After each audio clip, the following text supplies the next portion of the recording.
আসসালামু আলাইকুম বন্ধুরা, সবাই কেমন আছেন? আমি আলহামদুলিল্লাহ ভালো আছি। আমি একটা ব্লগ নিয়ে চলে আসলাম। আজকে আমি বানাচ্ছি ডালপুরি। পরবর্তী ভিডিওতে আমি দিব ডালপুরিটা আমি কিভাবে রেডি করছি। আজকে সময় স্বল্পতার কারণে আমি ভিডিওটা পুরোটা করতে পারি নাই। এই যে প্রথমে আমি ডালটা সিদ্ধ করে এর মধ্যে পুর দিয়ে নিয়েছি। পুর দিয়ে আমি লিচির মতো করে কেটে এই যে আমি এটা বেলে নিয়েছি। এখন তেলটা আমার গরম হয়ে গেছে। এখন এগুলো আমি ভাজবো। আপনারা বন্ধুরা দেখতে থাকেন। তেলটা গরম হয়ে গেছে, এখন আমি দিয়ে দিব বিসমিল্লাহ।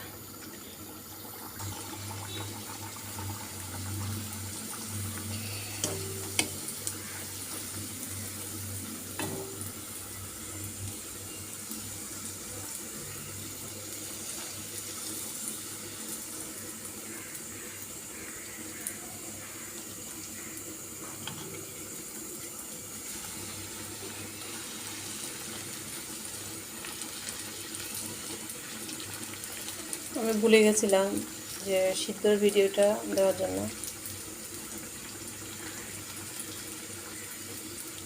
ইনশাআল্লাহ পরবর্তীতে আমি পুরোটা ভিডিও দেওয়ার চেষ্টা করব। এটা আমি কিভাবে ডালটা রেডি করে নিচ্ছি, কিভাবে পুরটা আমি ঢুকাচ্ছি।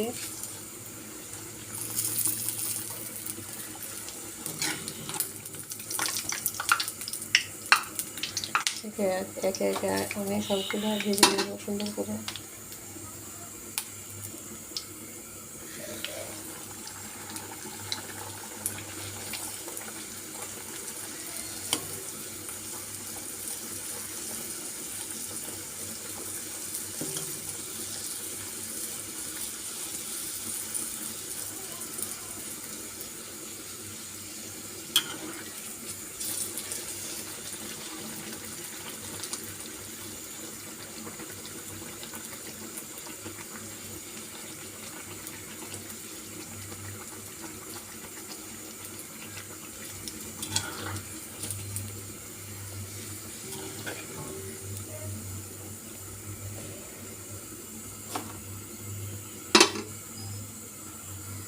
আমি কয়েকটা খাওয়ার জন্য এখন ভেজে নিচ্ছি। বাকিগুলো আমি একটু কিছু বলে ছেঁকে রেখে দিব।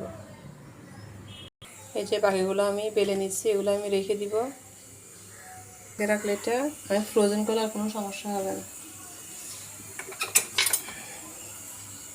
এগুলো আমি ফ্রোজেন করে রেখে দিব।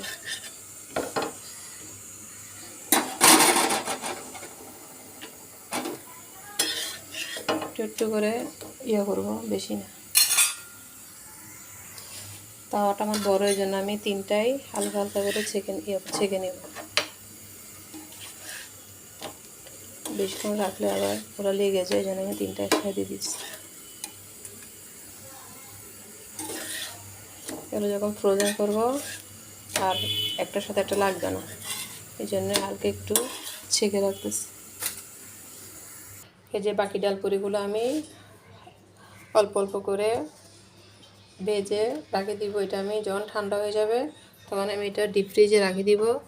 যখন মনে চাবে তখন এটা আমি ভেজে যেতে পারবো। আপনারা বন্ধুরা এভাবে করে রাখবেন, তাহলে সময়টা আমাদের বেঁচে যাবে।